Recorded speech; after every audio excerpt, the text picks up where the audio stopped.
Hello students, आज हम part second history के अध्याय 6 के शेष टॉपिक का ध्यान करेंगे। अलवार और नैनार संत तक आपने पढ़ लिया था। आगे नेक्स्ट अलवार और नैनार संतों का जाति के प्रति दृष्टिकोण। ठीक है, अलवार और नैनार संतों का जाति के प्रति क्या दृष्टिकोण रहा था, ये 4 नंबर का प्रश्न बन सकता है बोर्ड में।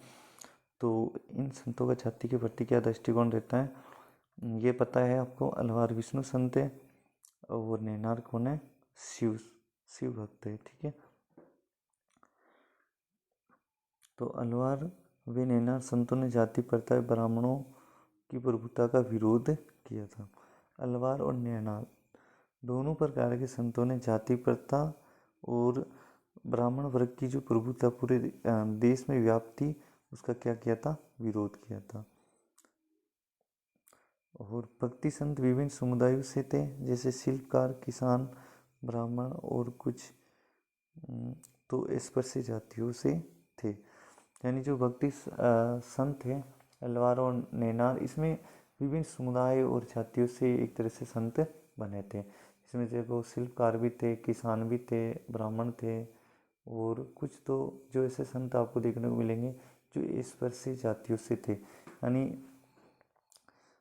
इस पर से समझी जाने वाली जातियों से भी बहुत सारे संत इस भक्ति आंदोलन में आपको देखने को मिलेंगे।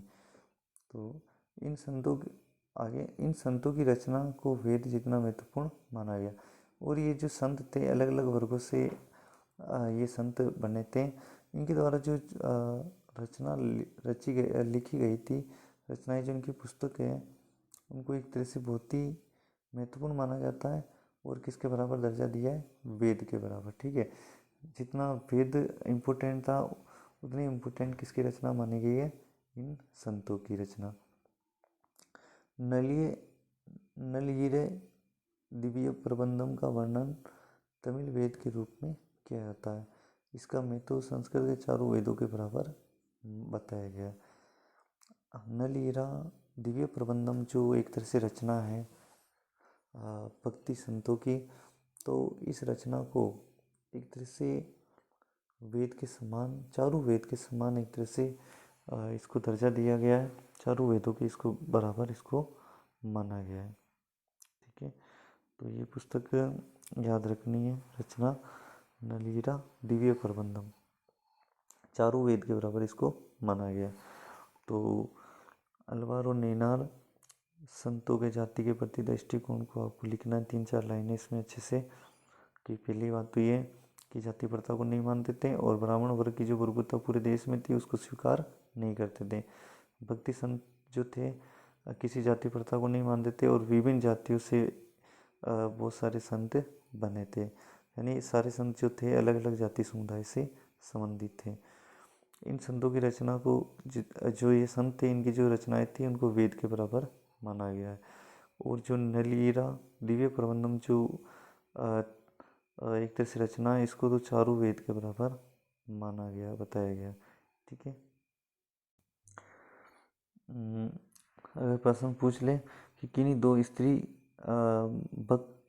भक्त के नाम बताइए, यानी भक्ति कालीन जो 2 स्त्रियां भक्त थी उनके नाम बताइए, लिखिए। तो पहली स्त्री भक्ति काल में अंडाल। अलवार स्त्री भक्ति, ये कौन सी थी, अलवार स्त्री भक्ति, यानी कि कौन से भगवान को मानती थी, ये विष्णु को। ठीक है, विष्णु को मानती थी इसलिए अलवार ये स्त्री भक्ति।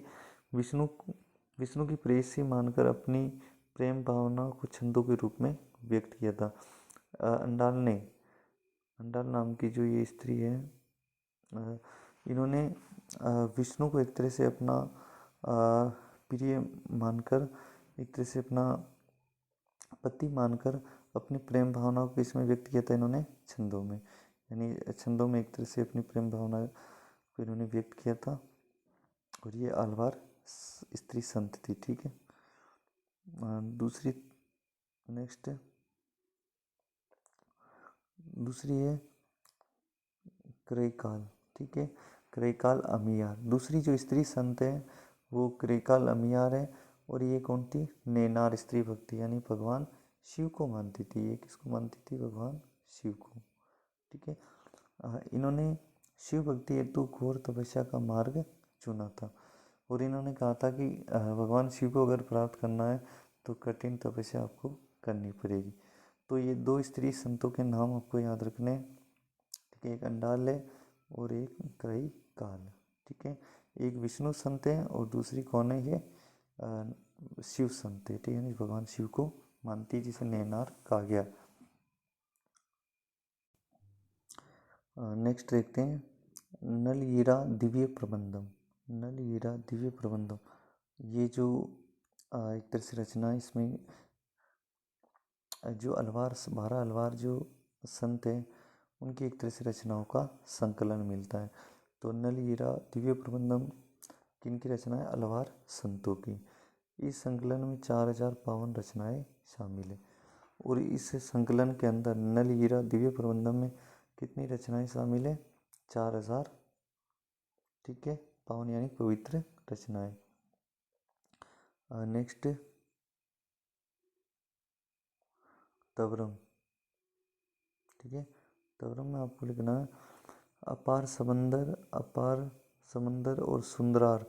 देखो, एक तो अपार समंदर और दूसरा कौन है? संत सुंदरार नामक संतों की कविताएं तवरम नामक संकलन में रखी गई। तवरम के अंदर किन दो महान संतों की रचनाएं हैं? अपार समंदर और सुंदरार। ठीक है। नेक्स्ट भक्ति संतों का राज्य के साथ संबंध। अब जो भक्ति संत हैं उनका राज्य के साथ में किस प्रकार से संबंध रहा है? तमिल क्षेत्र में प्रथम सहस्त्राब्दी ईस्वी में पल्लव पांड्य राज्य थे और पहली सहस्त्राब्दी की अगर बात की जाए तो उस समय दक्षिण भारत में किनका राज्य था? पल्लव और पांड्यों का। ठीक है, इन क्षेत्रों में जैन बौद्ध धर्म भी मौजूद थे, परंतु व्यापारी व शिल्पी वर्ग का परिचय हासिल था। इस समय हिंदू धर्म के अलावा जैन और बौद्ध धर्म भी वहाँ पर मौजूद थे दक्षिण भारत में, जैन व बौद्ध धर्म, परंतु केवल जो व्यापारी वर्ग और शिल्पी वर्ग था उन्हीं का आश्रय इनको प्राप्त था। ठीक है, तमिल भक्ति संतों की रचनाओं में जैन व बौद्ध धर्म का विरोध किया गया और तमिल के जो भक्ति संत हैं उन्होंने जैन और बौद्ध धर्म का एक तरह से क्या किया है? विरोध किया है। ठीक है, चोल शासकों ने विष्णु और शिव के मंदिरों के निर्माण के लिए भूमि अनुदान दिए। चोल वंश के जो राजा थे उन्होंने विष्णु और शिव के मंदिरों के निर्माण के लिए बहुत सारे भूमि अनुदान दिए ताकि वहाँ विष्णु मंदिर और भगवान शिव के मंदिर बनाए जा सके। चोल सम्राटों ने कुछ प्रसिद्ध मंदिर भी बनाए, उनके नाम भी आपको याद रखने। चोल सम्राटों ने भक्ति संतों के समान में चिदम्बरम, एक तो चिदम्बरम के अंदर तंजावुर और गंगेकोंड चोलपुरम, यहाँ पर 3 प्रसिद्ध विशाल शिव मंदिरों का निर्माण चोल राजाओं ने कराया है। तो इस प्रकार से भक्ति संतों का राज्य के साथ में संबंध दिखना है। ठीक है, भक्ति संतों ने कौन से धर्म का विरोध किया? जैन और बौद्ध धर्म का। ठीक है,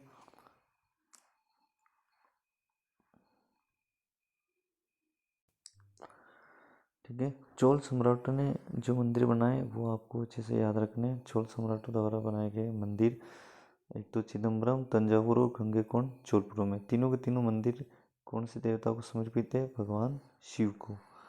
ठीक है, तो इस प्रकार से आपको देखना है। नेक्स्ट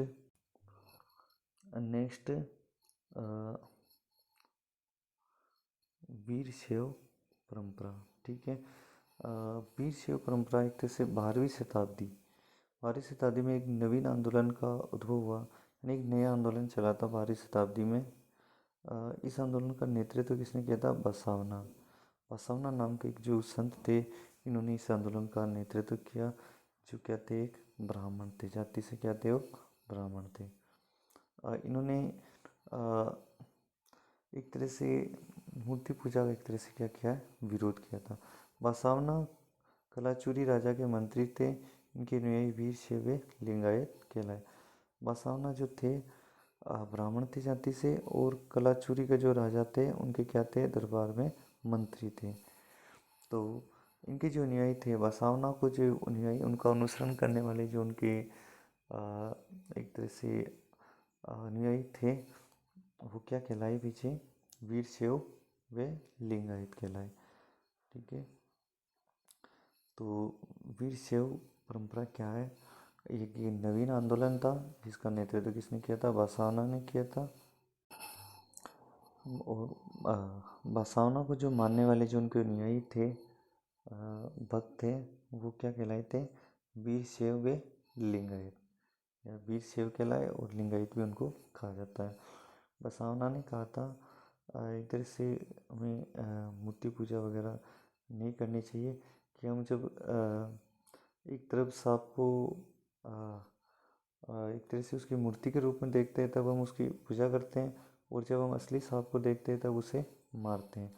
और एक तरफ हम भगवान को मूर्ति के रूप में बहुत सारा प्रसाद खिलाते हैं, और दूसरी तरफ जो बाहर भूखे या फिर जो अनाथ लोग हैं उनको हम खाना नहीं देते हैं।